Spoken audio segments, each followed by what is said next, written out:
नमस्कार, बहुत स्वागत है आपका। मैं हूं आपके साथ नेहा दुबे। अमेठी का चुनाव माहौल गर्मा रहा है।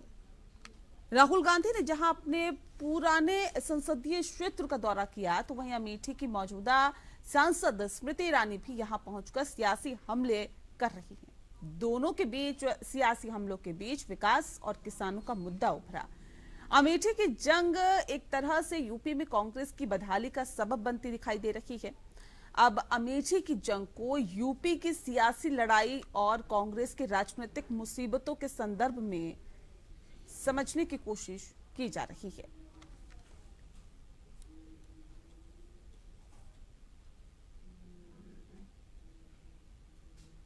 सांसद के नाते मैं अभिभूत हूं कि मात्र 2 वर्षों में अमेठी में 8000 लखपति दीदी बनी है। ये आंकड़ा जीवन में क्या बदलाव आया है अमेठी के निवासियों के, उसका प्रतिबिंब है। शायद इसी कारणवश आज जो लोग अमेठी को सत्ता का केंद्र मानते थे लेकिन सेवा नहीं देते थे, वो जब गाजे बाजे की तरह आए तो अमेठी के नागरिक उनके स्वागत के लिए अनुपस्थित रहे। उन्हें प्रतापगढ़, सुल्तानपुर से लोग ढोकर लाने पड़े। रहना था दिन भर, कुछ लम्हे बिताकर यहाँ से गुजर गए। इतनी तो क्या बेरुखी अमेठी से, लेकिन निश्चित रूप से लोग ये भी नहीं भूले कि जब इसी व्यक्ति ने वायनाड में उत्तर भारत और विशेषतः अमेठी के बारे में बात कही कि यहाँ के लोगों की समझ ठीक नहीं है, तब से लेकर अब तक अमेठी आक्रोशित है।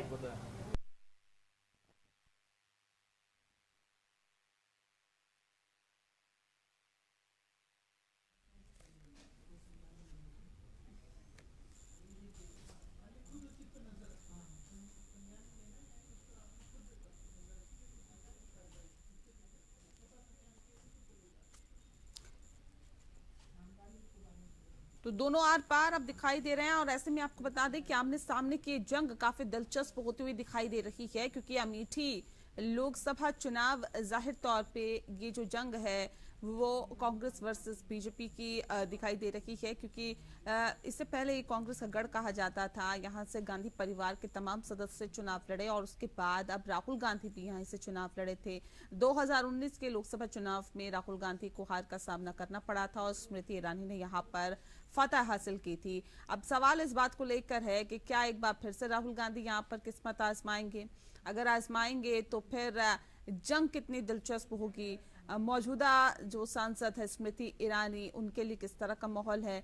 हालांकि जिस तरह से लगातार स्मृति ईरानी अमेठी के लिए खड़ी रही हैं, ऐसे में वहां की आवाम उसे किस तरह से देख रही है। तमाम ऐसे सवाल हैं जो यहां पर लोकसभा चुनाव के मद्देनजर खड़े होते हैं, क्योंकि ऐसे में राहुल गांधी की भारत जोड़ो न्याय यात्रा जिस तरह से अमेठी पहुंची, ऐसे में स्मृति ईरानी भी एक खास यात्रा कर रही हैं जो कि अमेठी में पहुंची। और ऐसे में आपको बता दें कि दोनों ही तरफ से जो मुकाबला है काफी कड़ा दिखाई और बड़ा दिखाई दे रहा है, लेकिन किसकी जीत किसकी हार होगी ये देखने वाली बात होगी। और खास तौर पे ये भी समझने की यहाँ पर जरूरत होगी कि क्या राहुल गांधी एक बार फिर से अमेठी में अपनी किस्मत आजमाते हैं। इस विषय पे आज हम तफसील से चर्चा करेंगे। खास मेहमान हमारे साथ मौजूद है, उनसे आपका परिचय करा देते हैं। इस वक्त हमारे साथ संदीप दुबे जी हैं, भारतीय जनता पार्टी के प्रवक्ता हैं। संदीप जी, बहुत स्वागत है आपका। संजीव तारनाथ जी हमारे साथ जुड़ गए हैं, कांग्रेस के नेता हैं। संजीव जी, आपका भी बहुत स्वागत है। इस खास कार्यक्रम की शुरुआत संजीव जी आपके साथ करते हैं। संजीव जी, क्या एक बार फिर से राहुल गांधी अमेठी से अपनी किस्मत आजमाएंगे? क्या एक बार फिर से चुनाव लड़ने की एक कोशिश के तौर पर देखा जा सकता है कि अमेठी में भारत जोड़ो न्याय यात्रा पहुंचती है, वहां पर संबोधन उनका होता है और सीधे सीधे केंद्र सरकार को निशाने पर लिया जाता है, मौजूदा सांसद को निशाने पर लिया जाता है। ये क्या बताता है, क्या जताता है? संजीव जी, मैं पहले कुछ बातें स्पष्ट कर देना चाहता हूँ कि अमेठी जो है वो गांधी परिवार के लिए उनका घर है। वो सिर्फ एक कॉन्स्टिट्यूएंसी नहीं है नेहा जी, वो उनका घर है। और राहुल गांधी जी अपने भाई बहनों से मिलने के लिए, अपनी माताओं से, अपनी बहनों से मिलने के लिए भारत जोड़ो न्याय यात्रा के दौरान अमेठी में गए हैं। और आपने जो सवाल किया है कि राहुल जी दोबारा अमेठी से चुनाव लड़ेंगे या नहीं लड़ेंगे, तो वो उनका घर है और वो वहां से दोबारा चुनाव लड़ेंगे और इस बार अमेठी की जनता उनको दोबारा से चुन करके नहीं, इसी घर वालों ने, इन्हीं घर वालों ने उन्हें पिछली बार बाहर का रास्ता दिखा दिया था ना, इसलिए ये सवाल पूछ रही हूँ। देखिए, मैं वही आपको बता रहा हूँ, मैंने वही आपको क्लियर किया और हमारे उत्तर प्रदेश के जो अध्यक्ष हैं कांग्रेस के, अजय राय जी, उन्होंने भी क्लियर किया कि राहुल जी अमेठी से चुनाव लड़ेंगे और अमेठी की जनता उनको जिता करके अमेठी से सांसद बनाएगी। ठीक है संजीव दुबे जी, अगर अमेठी से राहुल गांधी चुनाव लड़ेंगे और कांग्रेस जीत का दावा कर रही है तो स्मृति ईरानी का तो फिर जाहिर तौर पे बाहर का रास्ता स्मृति ईरानी को देखना पड़ेगा। लग रहा है ये टक्कर कड़ी है या बड़ी है, या फिर लगता है कि नहीं ये एक तरफा ये टक्कर है? नेहा जी देखिए, अब वो स्मृति ईरानी नहीं है, स्मृति दीदी है। और स्मृति दीदी वहाँ घर घर में सभी माँ बहनों मजलूमों, जो लोगों को छोड़ दिया था, असहाय लोग थे जिनके घरों में बिजली नहीं पहुंची थी, जो रोजगार से विमुख थे, पूरे देश में हुआ कि कांग्रेस की जो सरकार थी कि बहुत विकास हुआ। लेकिन आपको मैं बताऊं, अमेठी ऐसा जिला रहा जहां पे बैंक अकाउंट नहीं खोले गए थे, लोगों के घर में बिजली नहीं पहुंची थी, कई गाँव में ऐसी स्थिति थी कि पूरे देश में कंपनियां खुलने की, अमेठी में जितनी कंपनियां थी वो बंद हो गई थी। तो आज जो सबसे बड़ी बात है कि दीदी के आने के बाद अब अमेठी जो है इसलिए नहीं जाना जाएगा कि कंपनियां बंद हो गई, इसलिए जाना जाएगा कि 203 राइफल फैक्ट्री वहां बन गई, उसके वजह से जाना जाएगा। उसके वजह से जाना जाएगा कि 10 लाख लोगों के बैंक अकाउंट खुले हैं, उसके वजह से जाना जाएगा कि वहाँ प्रधानमंत्री, यशस्वी प्रधानमंत्री नरेंद्र मोदी जी का जो सपना है कि नए भारत की भोर है और इंडिया में मोदी वंस मोर है, वो नारा वहाँ चलेगा। तो अभी हमारी राहुल जी से कोई प्रतिस्पर्धा ही नहीं है। वहाँ की जनता ने देख लिया कि कौन वहाँ का सच्चा सांसद है, कौन उनके लोगों के लिए जीता है।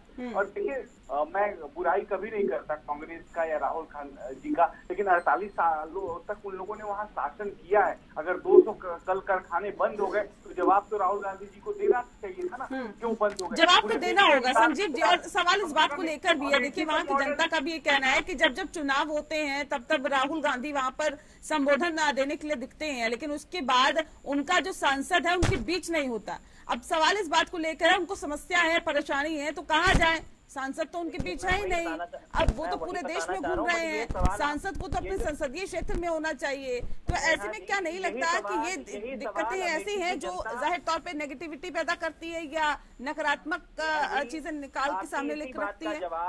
आपकी इसी बात का जवाब और अमेठी की जनता भी जानना चाहती है कि 2019 से लेकर के अब तक सिर्फ स्मृति ईरानी जी 21 बार ही अमेठी में क्यों आई? अगर वो वहाँ से एमपी हैं, वहाँ की जनता ने उनको जीत करके जिताया है, तो उन्होंने 21 बार, 5 सालों में से 21 बार। सोनिया गांधी रायबरेली कितनी बार गई? सोनिया गांधी जी और राहुल जी 2000 रायबरेली कितनी बार गई, मुझे इतना बताइए ना। मैं वही बता रहा हूँ आपको। वो उन्होंने 35 दिन वहाँ पर बिताए हैं अमेठी और रायबरेली के अंदर। 35 दिन। और वहीं पर अगर देखा जाए तो 2019 के बाद 2019 के बाद सोनिया गांधी रायबरेली कितने दिन रुकी? मैं वही बता रहा हूँ, इंडिया टुडे के आंकड़े की ही बात कर रहा हूँ। इंडिया टुडे का ही आंकड़ा है। इंडिया टुडे को तो आप कुछ विश्वसनीय मानते होंगे। इंडिया टुडे का ही कहना है कि स्मृति ईरानी 2019 से लेकर के अब तक सिर्फ 21 दिन वहाँ पे उन्होंने बिताए हैं। और जबकि देखा जाए राहुल गांधी जी और सोनिया जी ने तकरीबन 35 दिन से ज्यादा का समय अपनी अपनी कॉन्स्टिट्यूएंसी में बिताया है। तो वहाँ की जनता भी पूछना चाहती है कि स्मृति ईरानी जी आप इतने कम दिन क्यों आए? हमें अगर कोई समस्या है तो हम किसको बताने के लिए जाएं? उन्होंने अमेठी की जनता से वादा किया था कि वो अपना घर बनाएंगे। वहाँ पर 2014 के अंदर वादा किया था कि अगर वो जीत के आएंगे, किसी भी सांसद ने अपना घर यहाँ पे नहीं बनाया, हम अपना मकान यहाँ पर बनाएंगे। अब वो चुनाव नजदीक आने लगा तो उन्होंने अपना मकान बनाया और अपने मकान का शिलान्यास करने के लिए वो वहाँ पर। अगर आप ये कह रहे चलिए घर गए हैं, तो ये बताइए राहुल गांधी 2019 चुनाव हारने के बाद कितनी बार अमेठी के भाई बहनों से मिलने के लिए गए? मैं वही बता रहा हूँ, 17 बार गए हैं। इंडिया टुडे की रिपोर्ट है, 35 दिन उन्होंने वहाँ पे बिताए हैं। वही तो मैंने आपको बताया, 17 बार 2019 से लेकर के अब तक इंडिया टुडे की रिपोर्ट है। राहुल गांधी जी ने अमेठी का दौरा किया, 21 बार अपने भाई बहनों से मिलने के लिए गए और तकरीबन 35 दिन अमेठी के अंदर उन्होंने वो रुके हैं। वही तो मैं बता रहा हूँ आपको। और जबकि स्मृति ईरानी जी को देखा जाए तो स्मृति ईरानी जी 21 बार गई हैं और 26 दिन बिताए हैं। तो मैं यही जानना चाहता हूँ कि वहाँ की जो जनता है वही संदीप जी देखिए, तो अपनी रिपोर्ट लेके बैठे, कह रहे 21 बार गई हैं स्मृति ईरानी, जबकि 35 बार राहुल गांधी गए हैं। कह रहे फिर राहुल गांधी तो वहां से सांसद भी नहीं है तब भी गए हैं, स्मृति ईरानी तो सांसद है मौजूदा, फिर दुख दर्द किसे बताएं आम जनता। नहीं, कांग्रेस के मित्र अपना डाटा सही कर लें, 50 बार से तो अधिक कम से कम वहाँ स्मृति जी गई होंगी। और अगर नेता को ये स्मृति ईरानी जैसा है तो इतिहास बनता है और उसको गढ़ते हुए देखा जा सकता है। अमेठी की जनता का जो प्रेम और प्रेम उन्हें जो मिला है उसकी कोई तुलना नहीं की जा सकती। और प्रेम के प्रति स्वरूप जितनी भी सरकारी योजनाएं हैं वह 100% लागू हुआ है। वहाँ पहले आप चले जाइए, मैं बुराई नहीं करना चाहता किसी नेतृत्व का, लेकिन वहाँ कीचड़ होती थी, गलियों में रोडें नहीं थी, व्यवस्था थी, लोगों घर बिजली नहीं था, लोगों की मूलभूत सुविधाओं से वंचित थी अमेठी। ये सारी विषयों था। आज चले जाइए वहाँ आप जाके आराम से रात को रुक के हर व्यक्ति आ सकता, कहीं से व्यक्ति जाए अमेठी में रुक के आ सकता था। ऐसी बेहतर व्यवस्था आज हुई है, बनी है। तो आज निर्भीक अमेठी है, मजबूत अमेठी है और उस पर विश्वास है।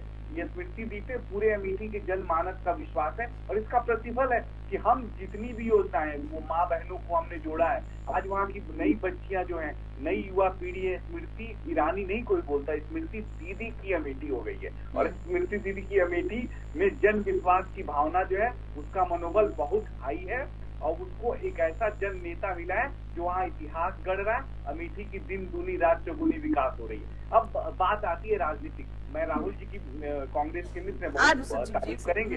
बता दें कि 48 साल में कांग्रेस ने अमेठी में क्या क्या किया। यही किया कि 200 कारखाने बंद हो गए, यही किया कि लोगों के घर बिजली नहीं पहुंची, यही किया कि पूरे देश में ये कहते थे।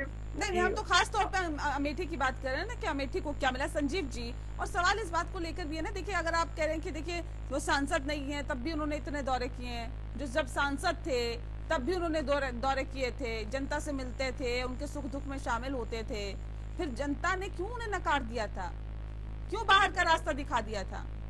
देखिए मेरी आप बात समझिए, अगर जनता जनार्दन ने कोई फैसला लिया तो वो सर्वमान्य है और राहुल गांधी जी ने उस फैसले का सम्मान किया। बट राहुल गांधी जी, सोनिया जी की वो पारिवारिक सीट है रायबरेली और अमेठी, उन्होंने इस तरीके से नहीं नकारा जिस तरीके से वहां से पार्लियामेंट मेंबर ऑफ पार्लियामेंट चुनने के बाद स्मृति ईरानी जी ने वहां पर जाना ही कम कर दिया।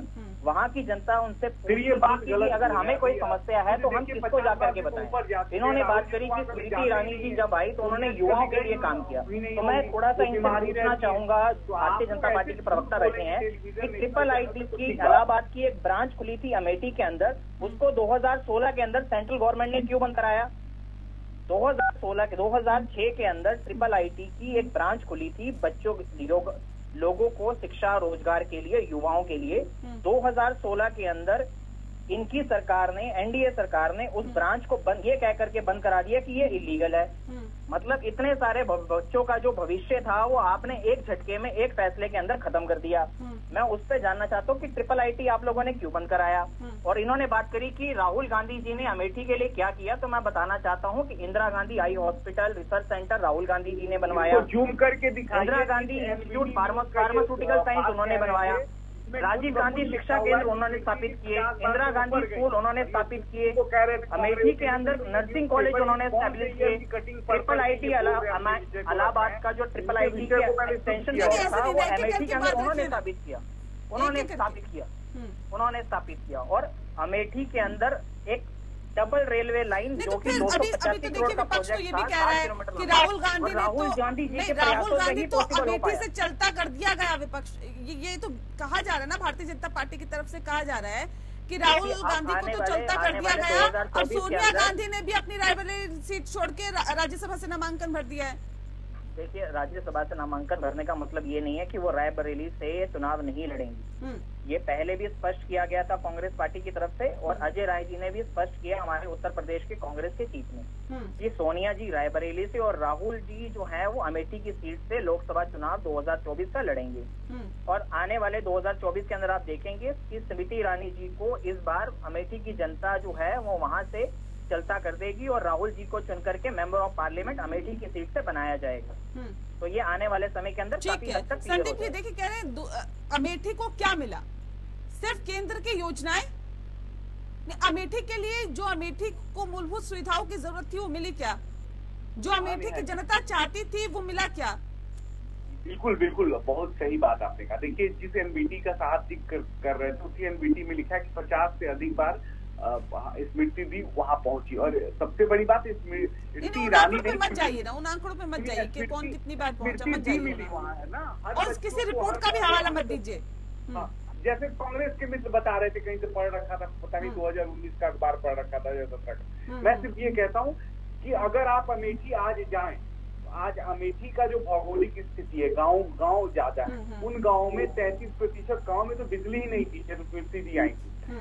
10 लाख लोगों के जो बैंक अकाउंट खुले वो खोल सकते थे ना, राहुल जी भी ये काम कर सकते थे। सरकारी योजनाओं के धन भ्रष्टाचार के भेंट चढ़ रहे थे, उसको भी अंतिम व्यक्ति तक पहुंचाया जा सकता था।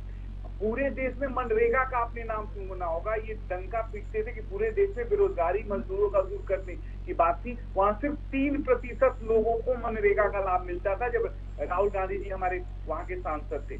आज जो है आप चले जाइए, जो शौचालय है पूरी देश भर में योजनाएं चलती थी, वहां पे शौचालय की स्थिति ये थी कि हमारी गरीब महिला बहनों के पास शौचालय नहीं था, 83% लोगों के पास नहीं था। आज सारी चीजें, बेहतर शौचालय की व्यवस्था हुई है, बेहतर योजनाओं का लाभ लोगों को मिल रहा है। स्मृति ईरानी नहीं, स्मृति दीदी है वहां पे आज, और सब लोग कह रहे हैं कि पूरे अमेठी में अब वोट हुआ है। और इंडिया में अमेठी में संजीव जी ये देखिए, कह रहे डबल इंजन का फायदा मिल रहा है अमेठी की जनता को, तो फिर राहुल गांधी को क्यों चुनेगी वहाँ की जनता, वहाँ की आवाम? देखिए नेहा जी, आपने सवाल किया था संदीप जी से कि केंद्र की योजनाओं को छोड़ करके स्मृति जी ने अपने एमपी एलईडी फंड से वहां की जनता के लिए क्या विकास कार्य करे, तो उन्होंने इस बात का जवाब ही देना उचित नहीं समझा। उन्होंने सिर्फ केंद्र की योजनाएं गिना दी कि केंद्र की योजनाओं से ये लाभ मिला, तो केंद्र की उन योजनाओं से तो पूरे भारत के अंदर जो लोग थे उनको लाभ मिला। हमने सिंपल सा एक सवाल किया, इन्होंने मुझसे कहा कि राहुल गांधी जी ने क्या क्या योजनाएं की आप वो गिना दीजिए। मैंने इनको 10 योजनाएं गिनाई कि राहुल गांधी जी ने अपने 10 साल के कार्यकाल के अंदर ये चीजें की। ये मुझे 5 चीजें भी अभी तक नहीं गिना पाए कि स्मृति ईरानी जी के 5 साल के कार्यकाल के अंदर वहां की जनता को क्या मिला। वहां के युवाओं के साथ धोखा किया गया। IIT इलाहाबाद की जो एक्सटेंशन ब्रांच थी उसको इन्हीं की सरकार ने बंद किया। ये अपनी कमियां नहीं बताएंगे। केंद्र की योजनाओं के बारे में जिक्र कर रहे थे। अरे आपसे सवाल किया गया कि आप ये बताएं कि एमपी एलईडी फंड से कितना पैसा लगाया गया, वहाँ पे क्या क्या विकास कार्य किए गए, क्या हुआ क्या नहीं हुआ, आप उन चीजों के ऊपर ब्यौरा दीजिए। बट आप उन चीजों के ऊपर ब्यौरा ही नहीं देना चाहते, क्योंकि आपको पता है कि स्मृति ईरानी जी ने कोई विकास का कार्य किया ही नहीं है अमेठी के अंदर। अगर किया होता तो शायद आप गिना देते। ठीक है, ठीक, ऐसा है क्या संदीप जी? देखिए, सीधे सीधे ये कहा जा रहा है कि केंद्र की योजनाओं को छोड़कर जो लोकल चीजें हैं, जो लोकल मुद्दे हैं, उस पर काम नहीं हुआ। स्मृति ईरानी भी ऐसा नहीं है कि वहीं पर रह रही हैं, लोगों के बीच ही जा रही हैं। हाँ, जब चुनाव होने वाले थे उससे पहले तो वहीं पर उन्होंने बसेरा डाल लिया था, अपना डेरा डाल लिया था, लेकिन उसके बाद जब सांसद बन गए तो वहाँ की जनता को भूल जाएंगे क्या? वो कभी नहीं भूली। 50 से अधिक बार वो गई थी वहां पे। और सबसे बड़ी बात है 7000 करोड़ का इन्वेस्टमेंट समिट में अमेठी के अंदर इन्वेस्टमेंट आई। तीसरी सबसे बड़ी बात है, मैं फिर कहा ना, जब 83% लोग या 62% परिवार बिजली से वंचित था, 83% लोगों के पास शौचालय नहीं थे, आज सबके घर में शौचालय है, सबके घर में बिजली है। तो क्या ये काम हमारे कांग्रेस के बड़े भाई ने कर दिया यहाँ बैठे बैठे? आज अमेठी में एक ही बात मैं कह रहा हूँ, वहाँ दीदी है, दीदी पे लोगों का भरोसा है और अमेठी की भरोसे पे खड़ा उतरने का काम दीदी ने किया है। और आज परेशान चलिए, स्मृति दीदी है, राहुल भैया, ये तो आने वाला वक्त ही बताएगा अमेठी की जनता किसे चुनती है और किसे नहीं। बहुत शुक्रिया आप दोनों मेहमानों का हमारे साथ इस खास चर्चा में शामिल होने के लिए। पक्ष विपक्ष में फिलहाल के लिए इतना ही। नमस्कार।